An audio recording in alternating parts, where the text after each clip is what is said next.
Hi guys, welcome back to our channel and we are learning Salesforce. We have completed one chapter and we are in the next chapter, data security. So in data security, we are going into the second module, which is control access log to the organization.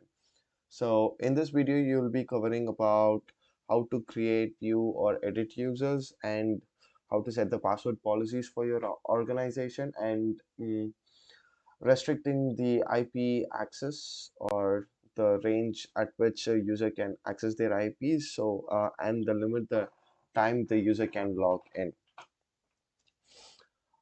Okay, let's just dive into it. I'll be giving you the context of what is being described in this chapter on a brief, and it is all more of a in-hand practice. So I would suggest you guys to play around the playground and see what are all the options available.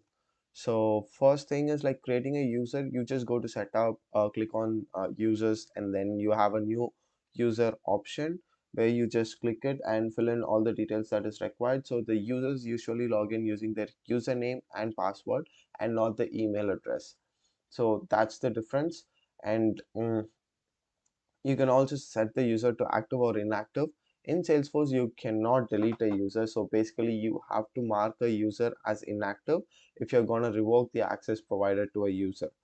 It will be just a checkbox, and you can assign license to the user. You should be assigning license to the user for the user to be uh, accessing the records, and you can create multiple profiles based on the roles that the user are working in your organization, like administrator, like manager, or just a support, or a developer, engineer, uh, creating different profiles, and you can just give permissions under the profile. So when a user creator is given a particular profile, any uh, if the records that are available for that particular profile will be available for that particular user. So that is how you do it. And the deactivate user is just using the active and inactive button, so you can't delete the user in Salesforce.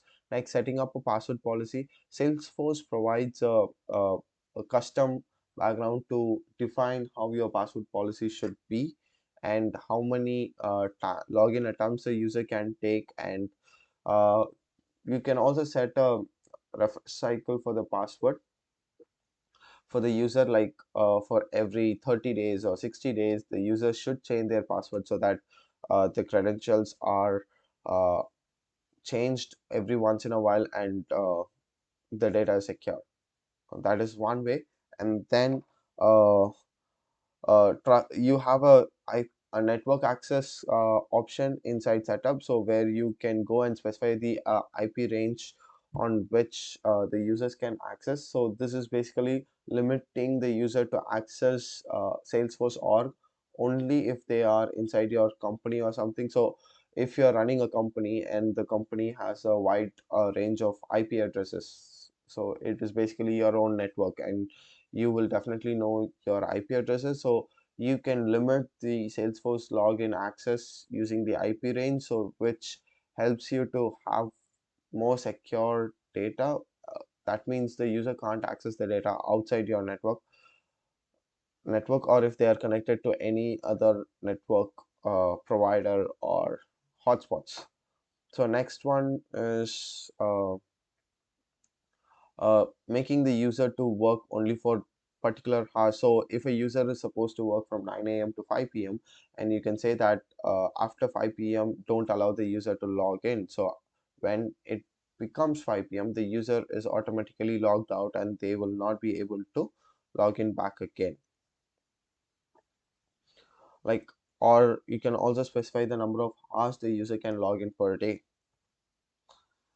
So let's jump into the hands-on challenge. So you have to create a new user profile as system administrator, user license Salesforce, and the username must contain guest admin, alias is guest admin without uh, IN, and the new user must be inactive.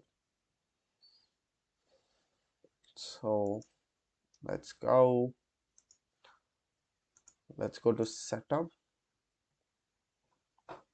and In the quick find, we type in users, click on users. We're gonna create a new user. So we are just gonna fill in the mandatory field. So the profile is gonna be, okay, seems like the profile is not available. Let's check what it is. So yep, what would be it? Okay, before you start, use the tailored created hands-on challenge in this module using an existing okay, let's go to the company settings profile information. Yeah, we are here already, and we have two licenses, and we still have one, so we should be good to create. So again, let's go to users, new user,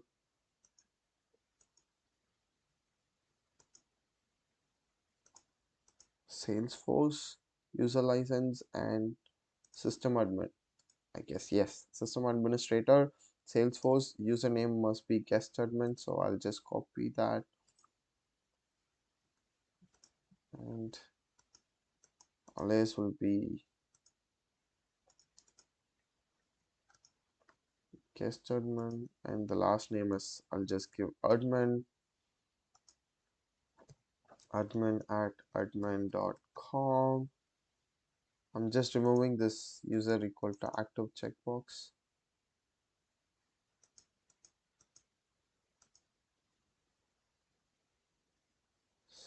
So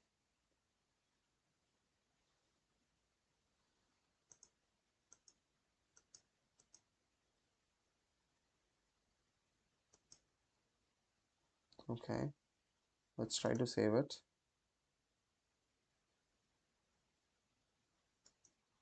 Duplicate username. Ah, okay.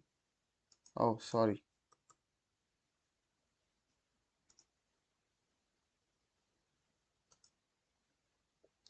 The username is guest admin. So we already have a user called guest admin.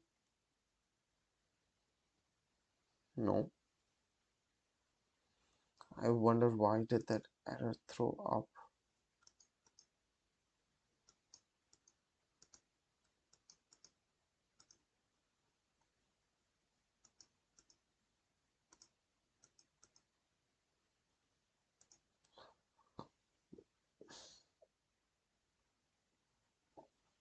Should not be saved. Yeah.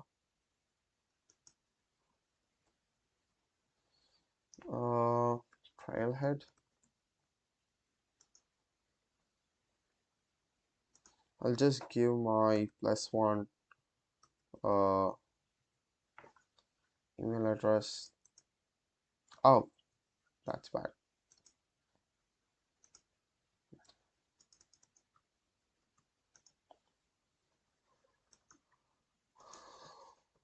You can give it like +1.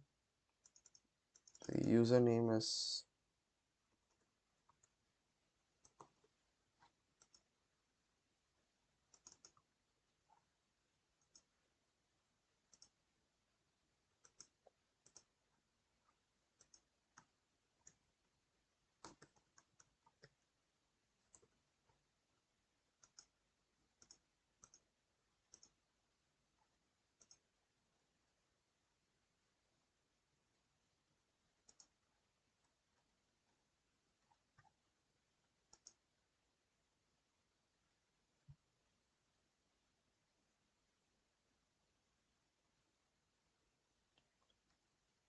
oh, okay. Must contain. Okay. So guest admin at learnsalesforce.com.qa. That is something unique you should give. So hopefully, yeah, that generated. But yeah, I'll edit it and mark the user as inactive and then save it. Because here, if you see, they have said that the new user must be inactive. So we marked the user as inactive and then saved it. Now we can just give check challenge and on. So yeah, while it just checks the challenge, don't forget to hit the like and subscribe button so you guys are joining me in learning Salesforce on a day-to-day life basis and make Salesforce our career. I'm also figuring out new stuffs and learning new stuffs as we make this video. So yeah, it's a win-win for both of us. To subscribe and share it with your friends so that they can also learn along with you. Have a good day, guys.